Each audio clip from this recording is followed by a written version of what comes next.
పిఠాపురంలోని శృంగేరి శంకరమఠానికి చెందిన శ్రీ మహాలక్ష్మి అమ్మవారి ఆలయంలో శరన్నవరాత్రి ఉత్సవాలు వైభవంగా జరుగుతున్నాయి. ఉత్సవాల్లో భాగంగా 5వ రోజు అమ్మవారు మహాకాళి, మహాలక్ష్మి, మహాసరస్వతి దేవతామూర్తుల ప్రతిరూపమైన వైష్ణవీదేవి అవతారంలో భక్తులకు దర్శనమిచ్చారు. అమ్మవారిని వైష్ణవీ మాత అవతారంలో అలంకరించి పంచామృత అభిషేకం, కుంకుమార్చన, విశేష పూజలు నిర్వహించారు. ఈ సందర్భంగా భక్తుల చేత సామూహిక కుంకుమ పూజ ఘనంగా జరిపారు.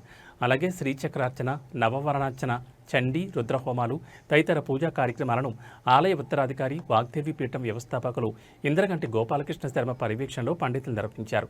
భక్తులు అధిక సంఖ్యలో తరలివచ్చి అమ్మవారిని దర్శించి తరించారు.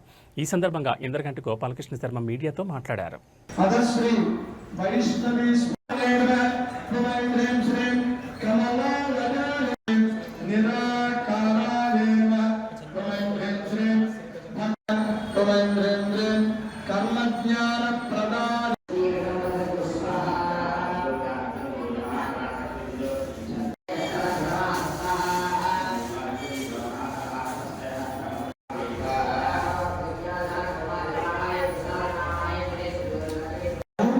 మీరు కూడా నామస్మరణ చేస్తూ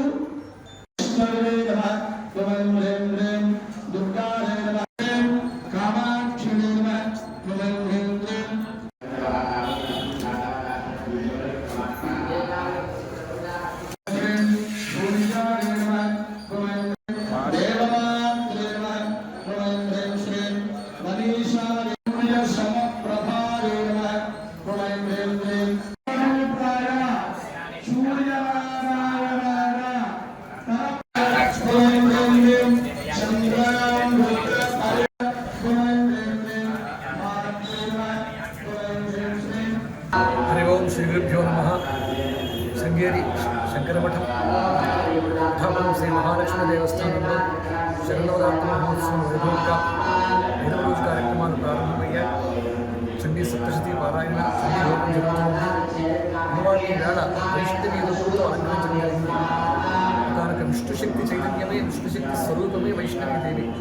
అలాంటి వైష్ణవిగా శంఖము, చక్రము, గదా ఆయుధాలన్నీ కూడా ధరింపజేసి, అలాగే అమ్మవారిని గరుడ వాహనం మీద అలంకరింపజేసి అమ్మవారిని రక్షించడం జరిగింది.